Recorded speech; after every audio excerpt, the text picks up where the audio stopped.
And welcome back. It's time for our second interview on Sunday Live, and we're focusing on the GMO debate. Deputy President William Ruto kicked off the latest round of controversy surrounding the same when just a week ago he announced that it is quite possible that within 3 months the cabinet would lift what has been a 3-year ban on having that controversial food technology in the country. Let me introduce to you my guests who are on opposing sides of this debate.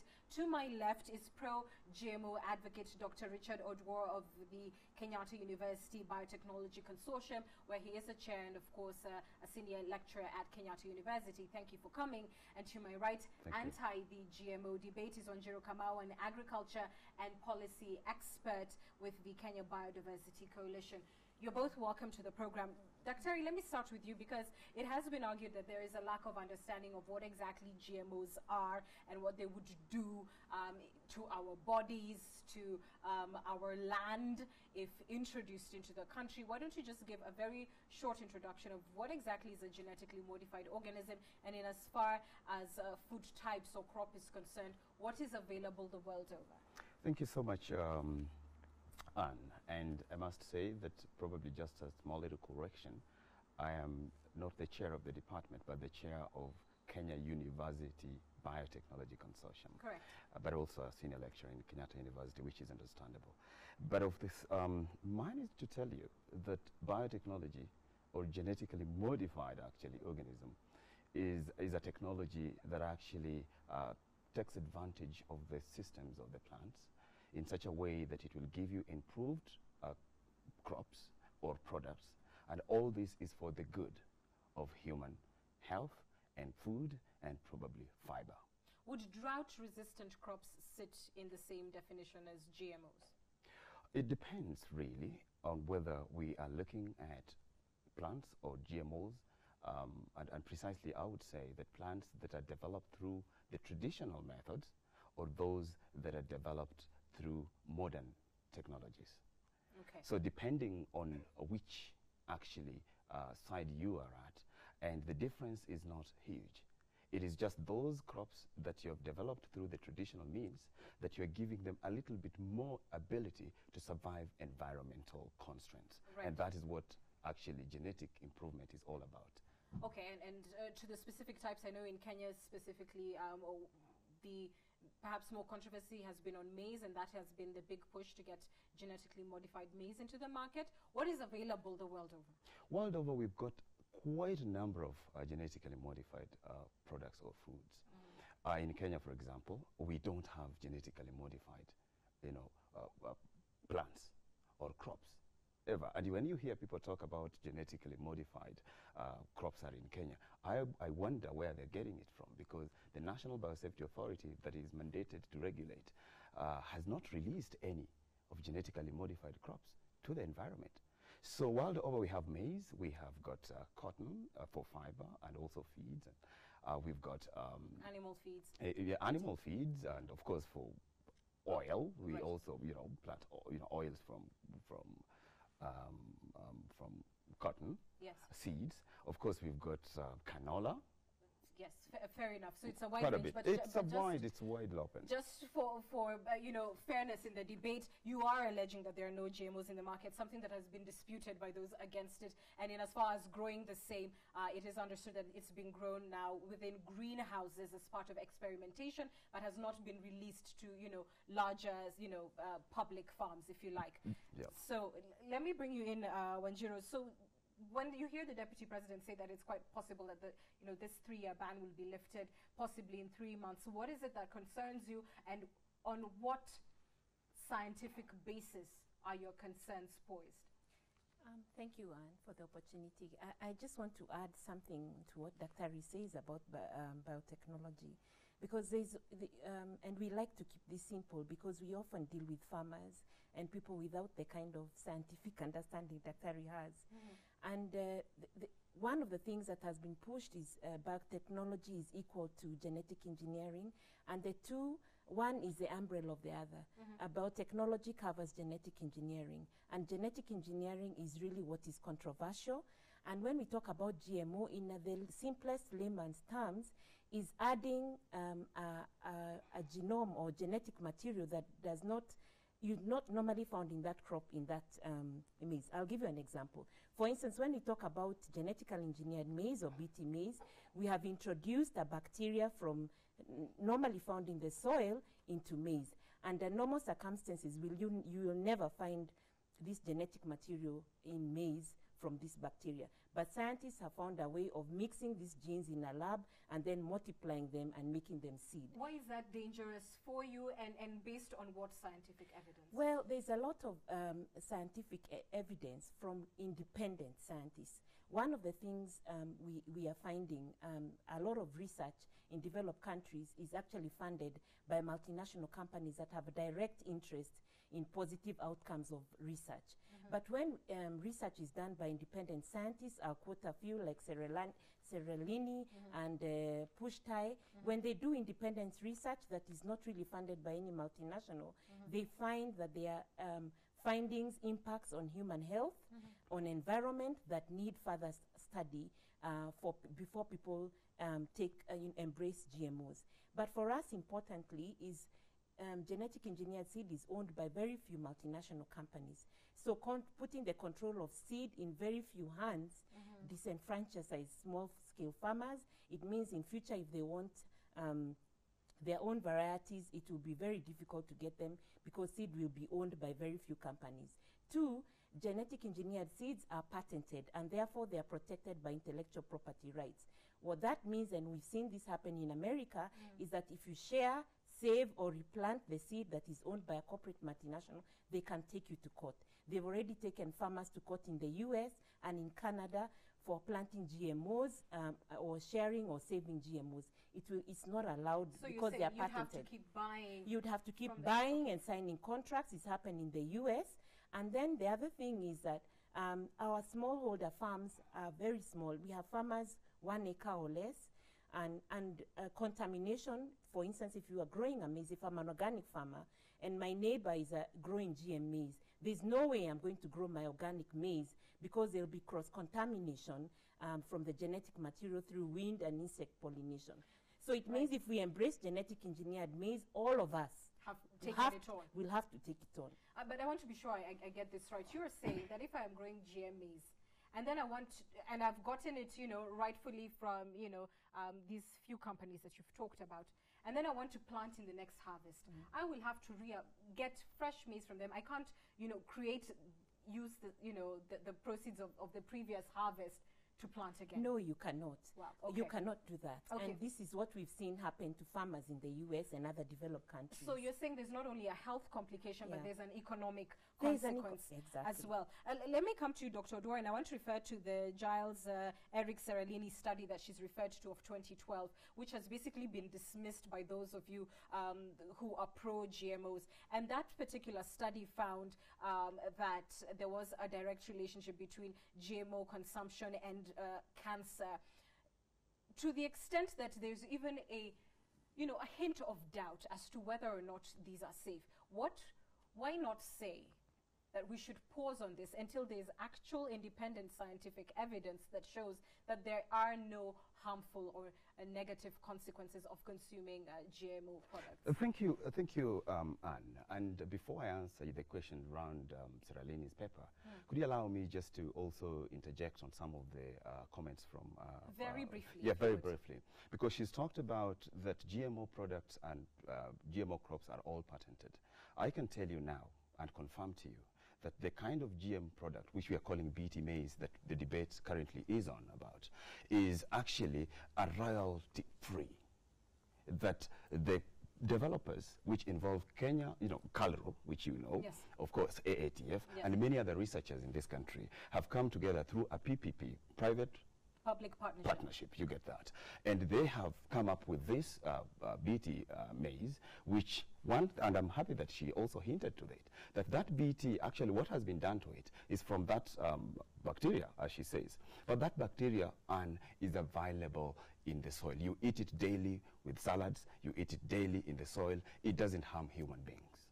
Number two, again, just around that, to help understand that when she talks about the issue about buying seeds every season, something that probably she needs to gather is that even right now, hybrids that we are using, which are not GM actually, you must buy seeds every season. Because if you look a little bit into breeding, what happens is that, probably let me ask you a simple question. Do you actually know the reason? Well, you don't get to ask me a question, but go ahead. It's not a question really, just to, right. and probably you are aware, probably the reason why we are not marrying our sisters is because of one thing. It's called inbreeding depression.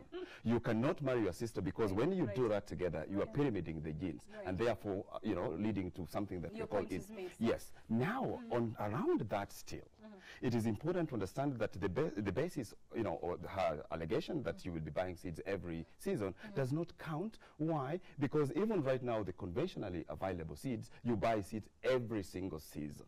And this one is not patented. So the seeds will be available and will be controlled by all those dynamics that are currently controlling the GM products. I suppose the biggest concern around that would be that these GM products largely are, you know, in the hands of very few international companies, and so as such the markup could be ridiculous. And look at it now. The beauty we are talking about is not in the hands of any multinational. This is a local, it is a local product, and for that reason we should be celebrating this particular beauty, because this is something that has been developed by our local scientists. But on the Sierra Leone pepper, as you said, and one more thing before I forget, when the GM products are out there, they are not just grown. There are conventions on how to grow GM. There are borders that you have to have and all that, and she's aware of it. So the issue that it will cross to the other, you know, available seeds does not arise, because there are rules on how it is done, and this is world over.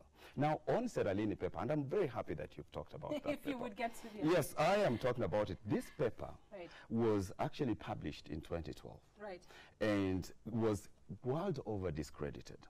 The reason why it was discredited was because of, first, it was linking rats that were fed on GM maize to tumors. Not necessarily cancer, actually it was tumor, which is not really comparable to cancer. Those are two different things. It's nonetheless not positive. All right, now let me explain to you what happens. When this gentleman did the research, and are you probably aware that the pepper was also, you know, withdrawn thereafter. The problem with this pepper is that, one, it was using rats that if you allow them to age, they will develop tumor, whether you feed them on water or just something that is not GM. Those rats are going to get tumors anyway. They will get tumors anyway. So you get, so it's not about the GM. Another thing probably, if you're interested. Very briefly, yes, is the fact that this Sierra Leone pepper did not have enough number of rats. Do you know the research before it is published, any paper before it is published, it must follow the international conventions that are really guiding the publication of paper. And I know she will come and say again that the paper was republished. And I want you to read this paper here that they are talking about republished is here. The republication of this paper, and if you can be kind enough to read it to our No, you could just summarize Yes, I'm summarizing it for you. It's saying, and this is on the paper that is republished, so that it gets to know that there was a problem in this paper. The journal that has republished this, because this is what the anti-GM will come telling you, the paper was good, it was republished. That paper is here in this journal called Environmental Sciences Europe, and it is saying that by republishing this paper, by doing so, any kind of appraisal of the paper's content should not be connoted. It's here highlighted. What does that tell you? That we don't approve the republication of this, only that it is important to republish it so that scientists can know how not to do bad research. Fair enough. Let me put it this way to you. In as much as you may discredit, you know, that scientific information, there hasn't been proof to the contrary that in fact it is okay to consume these GMO products. In fact, there has been, of course, a local study that was done by one of the local professors, handed over basically to the Ministry of Health. The publication has not been made public, and that has added to the concern of the naysayers as to why are we not having this information out in the public domain. I believe that research was done by Kemri, if I am right, and you know, the same handed over to the government a year ago. So in the absence of actual clear government policy saying, look, these are the facts, GM is actually safe, why should, you know, we rush towards introducing these products into the Kenyan market? Thank you for that question again. And let me also just add on to it. If, you know, before a paper is withdrawn, because the paper was withdrawn, it requires that even the author himself must agree that the paper should be withdrawn, and that is what happened. It's something that means that if you it did come not to the follow. Kenyan context, yes, please. The Kenyan context is that remember the ban was mounted because of this paper. And that paper means that when it was published, I can tell you if that paper was not withdrawn, I wouldn't be sitting here talking about it, because we all as scientists conform to an international platform that guides us. And because of that, there is no need to bother with even a local verification. Why? Because WHO that guides actually most of this, health-related stuff have already approved, and they have comments on it. EFSA, which is European Food and Safety Authority, has also commented on this and have approved it. That is why GM are planted in Europe. And you see, so all these are international bodies. There is no need for local that's still verification. here or there, but I was referring to the task force led by Professor Kihumbu Dairo of Cambry. Your thoughts on what you said? I think Dr. is hogging this debate. But what I wanted to say is that there are a lot of debates around. There were issues of conflict of interest around withdrawal of the research by Seralini. But I also want to say Seralini has done many other previous experiments, and he always works independently. For us, as a coalition working with small-scale farmers, if our scientists had a problem with the methodology of the scientists, it took Seralini 24 months to do this survey. It's been 3 years since this study was done. Right. Why did we not have a similar study done by our Kenyan and our local context? The other thing I want to add, in these studies, when they do the studies on the safety of GM maize or GM crops, scientists only allow up to, I think it's 30% maximum of the food to consist of the GM crop, meaning 70% is a normal conventional crop. So in this case, only 30% max could have been GM maize. And in our context, we think we eat maize for uji, maize at lunchtime, maize in your gully. It's a staple food. Right. Who is actually doing research and saying if you consume 100% maize 3 times a day in Kenya, what impacts it has? If it actually could cause tumors, and it was just 30%. and so just 30%, Right, then imagine what impact it has. And why is this research not being done? Anyway, let me come to your final thoughts. Yeah. What are your final thoughts about, the possibility of this being introduced, and what should the consumer be aware of when it comes to GM products? What should they advocate for and demand from government in as far as knowing what kind of products they are purchasing at the till, what kind of maize is being grown at the farm? What we are pushing for, number one, is that we need to go back to the basics. What problem are we trying to address? If it's food security, are there ways that we can address the food security challenges? For instance, giving farmers, lower cost inputs, availing water. Water is a big challenge in Kenya. And this has been done in a project called Operation Molio out in Yatta. Farmers came together and dug between themselves water dams in a 1-acre farm. And before, they always used to queue for food aid. And now a group of almost 1,000 farmers are no longer queuing for food aid, just because water was provided and they got the capacity. You're saying there are other options? There are other options. GMOs, and also, the reason we are using GM insect-resistant maize or BT maize is to address the challenge with stem borer. In fact, I've talked to many farmers who've said for them, the challenge they have is management of their crop post-harvest losses. So stem borer is not really a problem. And ICIPE has developed the push-pull system, which is natural for addressing the stem borer problem. Why can we not use these technologies that are safe, that have been developed by other scientists, and that do not have a negative impact on the environment? And finally, with GM, whose agenda are we pushing? We must look, our situation in Kenya is that we have 80% smallholder farmers, where GM has been in other countries like Scotland is now considering banning GM products. It was on the news on BBC about a week or 2 ago.